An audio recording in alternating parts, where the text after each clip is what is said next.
हनुमान् श्रीपदो वायुपुत्रो रुद्रो नघोजरः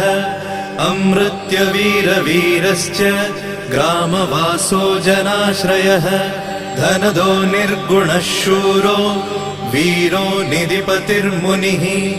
पिङ्गाक्षो वरदो वाग्मी सीताशोकविनाशकः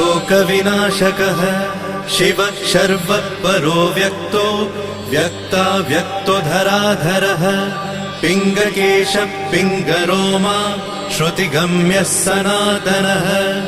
अनादिर्भगवान् देवो विश्वहेतुर्जनाश्रयः आरोग्यकर्ता विश्वेशो विश्वनाथो हरीश्वरः भर्गो रामो रामभक्तः कल्याणप्रकृतिस्थिरः